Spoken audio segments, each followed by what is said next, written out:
अब कह रहा है जहां तक हमने छोड़ा था, what is the derivative of 5z² plus 3z² minus 7z4 power 4।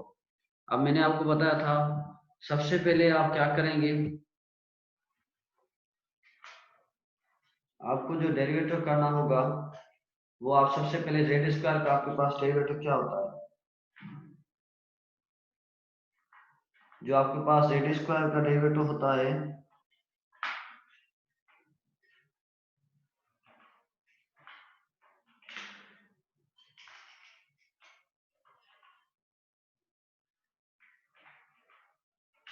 ठीक है, डी अपॉन डी जेड आपका डेरिवेटिव का ऑपरेटर है।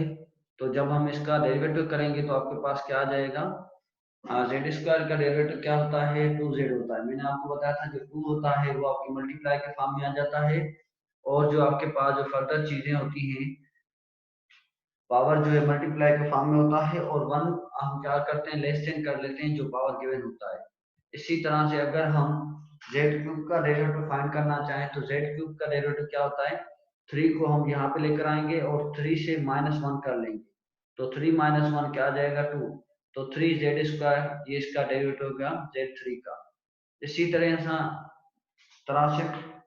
से z4 का डेरिवेटिव क्या होता है, 4z³ होता है। ठीक है, अब यहाँ पे अगर हम होल होल टर्म का डेरिवेटिव फाइंड करें तो हमारे पास क्या है, z² है, तो 5 हमारे पास जो होता है वो सेम आता है, और z² का डेरिवेटिव हमने ऊपर फाइंड किया था, क्या है, 2z आ गया है। इसी तरह से अगेन हम क्या करेंगे, ये जो z3 का डेरिवेटिव क्या है, 3z² आ गया है, वो हमने यहाँ पे रख लिया। और यहाँ पे देखिए -7 आपके पास कोफिशिएंट का है, और इसी तरह से z4 का डेरिवेटिव आपके पास क्या है, 4z³ है। तो जो आंसर आ गया फाइनली क्या आ जाएगा, 10z plus 3z² minus 28z³ आ जाएगा। अब हम करते हैं प्रोडक्ट रूल। मैंने आपको बताया था प्रोडक्ट रूल का फार्मूला क्या होता है। एग्जांपल को समझें again, what is the derivative of the cos z into sin z। आपके पास cos z और sin z गिवन है, कह रहा है कि इसका डेरिवेटिव क्या होगा। बेटा क्वेश्चन पे हम लास्ट में आएंगे। आपके पास कह रहा है what is the derivative of the cos z and cos x and sin x का डेरिवेटिव क्या होगा आपके पास। तो सबसे पहले आपके पास ये दो फंक्शन है, ये किस फॉर्म में गिवन है, प्रोडक्ट के फॉर्म में गिवन है।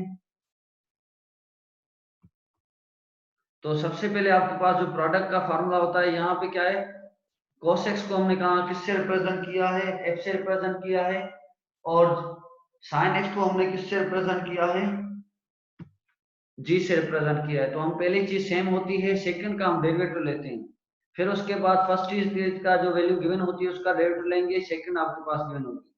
अब सपोज कर लें f के हमने किसके इक्वल लिया है,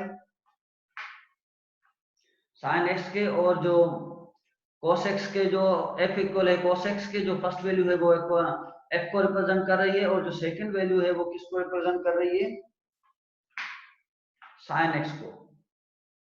तो इसी तरह से अगर हम डेरिवेटिव फाइंड करना चाहें, cos x का डेरिवेटिव क्या होता है, cos x का जो डेरिवेटिव होता है वो होता है माइनस sin x होता है। ये आपको जितने भी वैल्यूज होंगी जो मैंने आपको ऑलरेडी बताया थे टेबल्स में गिवन होंगी, ये आपको उसके थ्रू कैलकुलेट रिमेंबर रखनी है। अब यहाँ पे हमने d/dx क्यों यूज किया है, क्योंकि यहाँ पे जो ऑपरेटर है वो क्या है, यहाँ पे जो वेरिएबल है वो x गिवन है, यहाँ पे जो वेरिएबल है x गिवन है, तभी हमने d/dx रखा है। ऊपर देखें यहाँ पे z वेरिएबल गिवन है, तभी हमने d/dz रखा था। तो जब हम cos का डेरिवेटिव करेंगे माइनस sin x आएगी, और जो sin x का डेरिवेटिव करेंगे cos x आएगी। अब जो हमारे पास डेरिवेटिव क्या बन जाएगा, पहले जो है cos x सेम रखेंगे, यहाँ पे देखें f की वैल्यू क्या है, cos x है, वो हमने सेम रख ली, और उसके बाद g डैश है, g की वैल्यू क्या है, sin, sin का डेरिवेटिव क्या होता है cos x, तो वो हमने सेम रख लिया। अगेन उसके बाद ये प्लस है, तो f डैश का डेरिवेटिव क्या आया था, f डैश का जो डेरिवेटिव आया था वो आया था माइनस sin x, तो प्लस इंटू माइनस माइनस आ जाएगा, माइनस sin x रख लिया। इसी तरह से हमारे पास जो g है वो क्या है, sin x का इक्वल है, तो जो फर्दर आ जाएगी sin x into sin x आ जाएगी, तो cos x cos x into cos x किसके इक्वल होता है, cos स्क्वायर x के,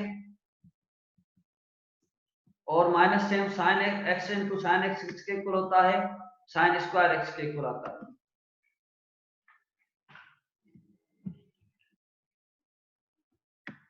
ठीक है, तो आपके पास ये cos square x minus sine square x आ जाएगा।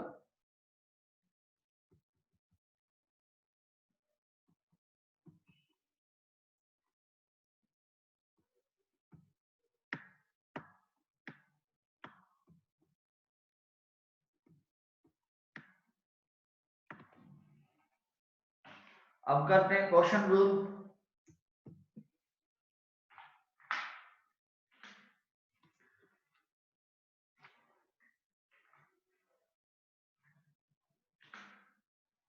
ठीक है, क्वेश्चन रूल का क्या होता है, एक फंक्शन दूसरे फंक्शन के डिवीजन के फॉर्म में होता है।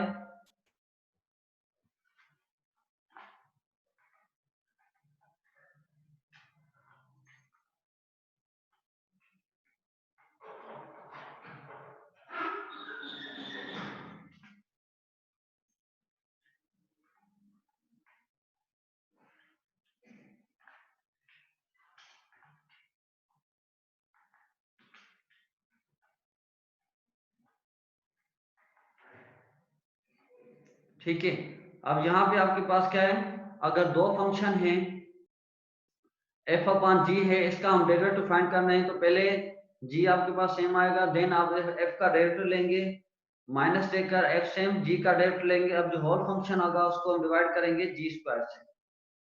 ठीक है, ये आपके पास फॉर्मूला है। अब आते हैं एग्जाम्पल की तरफ से। अब आपके पास जो गिवन है वो क्या कह रहा है कि cos x अपॉन x का जो डेरिवेटिव होगा वो क्या होगा।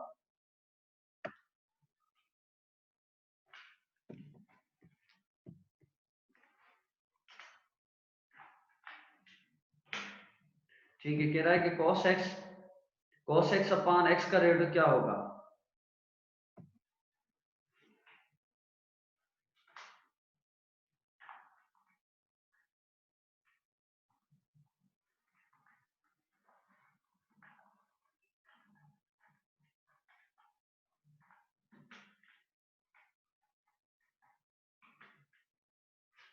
ठीक है, इसको मैं फर्दर इजी कर लेता हूँ फॉर्मूले को।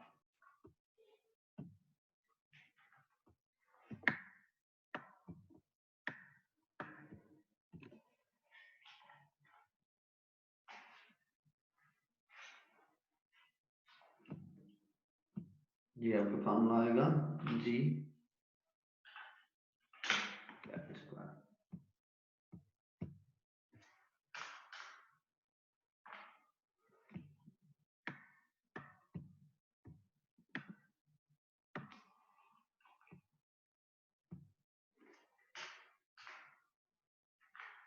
ठीक है, तो ये आपके पास फार्मूला है। तो cos x आपके पास किसके फॉर्म में लिया है हमने, f जो इक्वल आएगा cos x के इक्वल आएगा, और जो g आपके पास इक्वल आएगा वो आएगा x के इक्वल आएगा। तो सबसे पहले आपके पास क्या है, g आपके पास सेम आएगा, f डैश का डेरिवेटिव क्या होगा। अब अगर हम cos x का डेरिवेटिव लेंगे तो क्या आएगा, माइनस साइन x, और g डैश का डेरिवेटिव क्या होता है आपके पास 1 होता है। तो इसी तरह से अब जो फार्मूला है उसमें ये दोनों वैल्यूज पुट करेंगे, जहां पे जो वैल्यू होगी वहां पे वही वैल्यू पुट करेंगे।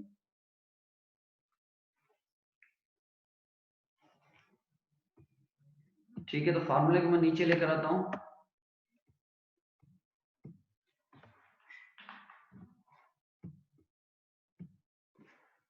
यहाँ पे इस फॉर्म में कर देते हैं। अब एफ की वैल्यू आपके पास क्या गिवन है, cos x गिवन है,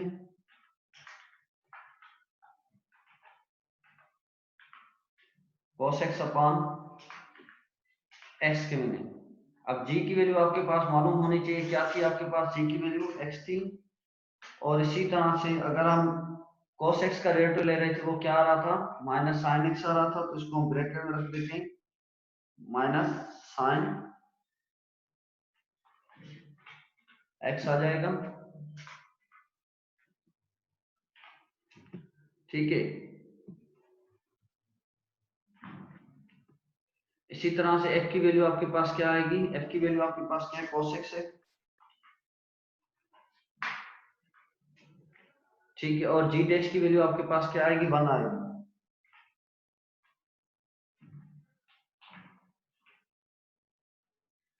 ठीक है, अब जी स्क्वायर की वैल्यू आपके पास क्या आएगी, एक्स स्क्वायर आ जाएगी, क्योंकि जी की वैल्यू आपके पास एक्स की वैल्यू। जब आप इसको फर्दर सिंप्लीफाई करेंगे तो वो आपके पास फाइनली जो होगी वो रिजल्ट आ जाएगी। अब सिंप्लीफाई आप इसको फर्दर किससे करेंगे,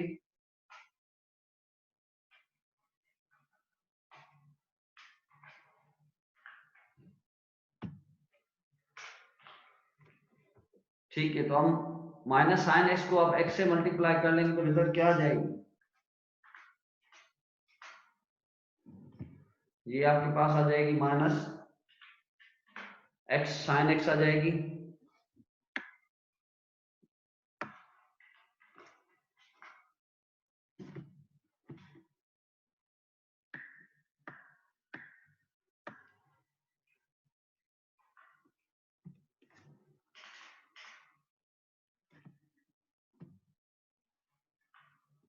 ठीक है, ये माइनस साइन एक्स आ जाएगी, और इसी तरह से जो सेकंड वैल्यू होगी वो क्या आ जाएगी, माइनस कॉस एक्स आ जाएगी।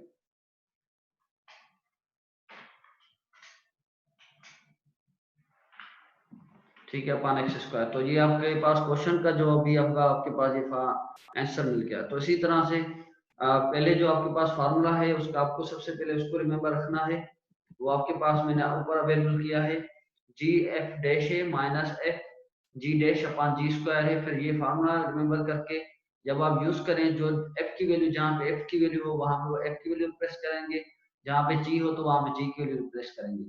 तो इसी तरह से जब आपने रिप्लेस कर लिया, ठीक है, तो फाइनली जो आपके पास आंसर आ जाएगा वो एक्स स्क्वायर आ जाएगा। अब एक्स स्क्वायर आपके पास कैसे आया है, क्योंकि आपके पास जी क्या है, स्क्वायर है, जी की वैल्यू आपके पास क्या है, एक्स है। तो जहां पे जब जी की जगह एक्स रखेंगे तो एक्स स्क्वायर आपके पास आ जाएगा।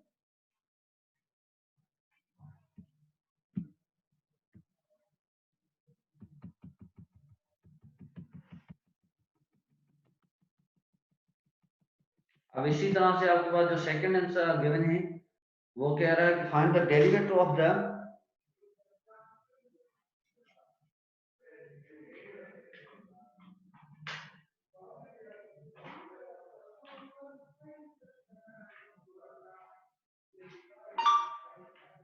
आपके पास कह रहा है कि डेरिवेटिव फाइंड करें किसका, आपके पास डेरिवेटिव फाइंड करना है 1 अपान एक्स का डेरिवेटिव फाइंड करना है। तो 1 अपान एक्स का डेरिवेटिव क्या होता है, मैंने आपको बताया था 1 अपान एक्स का डेरिवेटिव क्या होता है, 1 अपान माइनस 1 अपान एक्स स्क्वायर होता है, जो हमने ऑलरेडी किया है। अगर आप यहाँ पे भी क्वेश्चन का फार्मूला लगाएंगे तब भी लगा सकते हैं। ठीक है, तो यहाँ पे सिंपली आपके पास क्या करना होता है, इसमें x को आप ऊपर लेकर जाएंगे, ऊपर लेकर जाएंगे तो फिर आपके पास क्या आ जाएगा, माइनस एक्स आ जाएगा। इसी को मैं फर्दर यहाँ पे एक्सप्लेन कर लेता हूँ। ठीक है, जब हम इसका डेरिवेटिव फाइंड करेंगे तो इसको हम यहाँ पे इस तरह लिख सकते हैं। ठीक है, अब क्या आता है आपके पास, जो माइनस होती है वो मल्टीप्लाई के फॉर्म में आती है, इसी तरह से, और जो पावर होता है उसमें से हम क्या करते हैं, माइनस,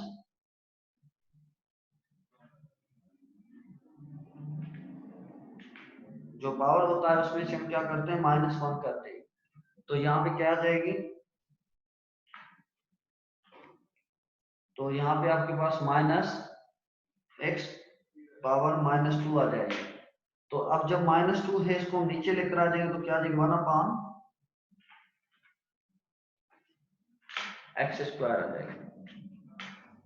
ठीक है, तो ये आपके पास इसका डेरिवेटिव आ गया। तो इसी तरह से जितने भी आपके पास प्रॉब्लम्स होंगे आप उसके डेरिवेटिव फाइंड करेंगे।